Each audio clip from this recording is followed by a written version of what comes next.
Sana po nandito tayo lahat para panindigan po natin ang ating pagiging loyalista. Hanggang sa huli lalaban po tayo. Walang uruan, walang atrasan. Hawak mamahay natin po tayo. Ipaglaban at protektahan po natin ang ating Pangulo. Sa mga ginagawa ng mga Duterte. Tama ho ba to? Hindi ho makatarungan ang ginagawa niya. Sa 6 taon niyang paglilingkod, nirespeto natin siya at sinuportahan. Tapos itong gagawin niya, sabi ng mga shit! Respeto raw si Duterte. Karespeto ba yung ginagawa niya? Sa mga rally nila sinasabi na peace rally. Asan ang peace rally dyan? Kung no prayer rally. Pero pagdating nun, mura dito, mura doon ang natatanggap ng ating Pangulo. Tama ba yan? Kung ano-anong mga binabato nilang akusasyon sa kanya. Pero tayo mga loyalista, alam natin kung ano ang Marcos. Mula sa 1986, lumalaban na tayo. Hanggang ngayon, kahit sa mga senior na kami, lumabas kami muli at nabuhay ang aming dugo. Dahil sa iyo, Duterte, hindi kami papayag sa ginagawa mo sa aming Pangulo.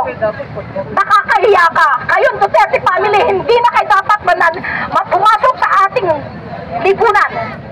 Traitor kayo, salot kayo ng ating bansa. Alay kayo na dapat kayong walisin. Itaboy. Yes! Hindi kayo karapat-dapat. Ayan po ba, gusto ninyo maging presidente muli ang Duterte? Anong gagawin sa ating bansa? Anong mangyayari sa ating bansa? Ito ang pagtitipon-tipon natin to para sa ating bansa, para protektahan ang ating Pangulo, para manatili siya sa kanyang upuan. Ang Pangulo, ginagawa niya lahat ng kanyang magagawa upang maipaunlad ang ating bansa. Pero mga iba nagbubulag-bulagan na kunyari wala silang nadaramang pagbabago. Gamitin po nyo ang mga mata ninyo at mga isip ninyo. Huwag po pera-pera. Pag nasuhulang kayo ng kunting halaga, wala na, babaliktad na kayo. Huwag po natin pairalin dito ang pera-pera. Ang ating pairalin, ang pagmamahal sa ating bansa, sa ating Pangulo. Dapat po yan ang iano natin. Kaya, panawagan sa inyo lahat, no more Duterte 28-28. Pakiusap lang ho. At saka yung ICC, dapat itong papasukin dito para managot ang dapat managot sa mga ginawa ni Duterte nung kanyang administrasyon. Tama ba yun? Umaga pa lang, pagkagising mo, patay dito, patay doon ang nakikita mo sa dyaryo sa balita. Bakit kay PBBM ngayon? Ang lalaki mga drug lord ang nahuhuli nila. May patayan ba? Wala. Diba? Yun na lang, gamitin yung isip ninyo. Saan ang katarungan sa mga namatayan? Dapat makamit yun, kaya dapat papasukin ang ICC. Panagutin si Duterte sa kanyang mga ginawa. Karumal-dumal ang kanyang pananungkulan noon. Kunyari ka pa, may pahalik-halik ka pa sa flag ng Pilipinas, ayun pala, nasa loob ang kulo mo.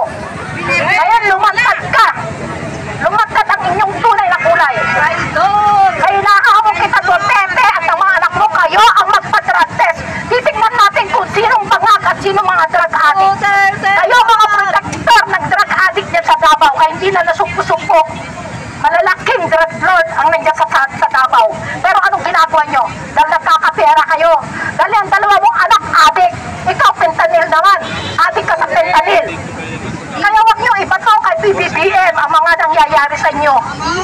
Si PBBM never na niligarilyo, tapos sasabihin nyo, nagbabangag, addict. Patunayan ninyo sa administrasyon mo. Sinabi mo na yan, bakit hindi mo kinasuhan? Yun na lang eh. Hindi naman kami mga bobo, mga loyalista. Alam namin, hindi lang kami mga loyalista, ang mga pro-government. Alam nila yan. Alam nila ang katotohanan. Kaya nandito kami ngayon para ipaglaban. Ipaglaban ang pang-aalis pusta mo kay PBBM. Tama na, sobra na. Dapat ka nang kalusin. Sumusobra ka na. Pero hindi ka nakatikim sa amin ng mura, Duterte. Sa kabila ng pagmumura mo sa ating Pangulo, hindi ka nakatikim sa amin ng mura. Magtikus lang kami. Salita lang, pero walang mura. Dahil ang mga loyalista, may puso, makayos, matalino, hindi basta-basta pumapatol. Sinisuwalat lang namin ang mga nasa loob namin. Kaya atin ang West Philippine Sea. Oo, atin ang West Philippine Sea. Ipaglaban natin to. Dahil natakot yung iba. Magkasira daw kasi ganyan. Magdasal lang tayo, may awan Diyos. Kung kayo talaga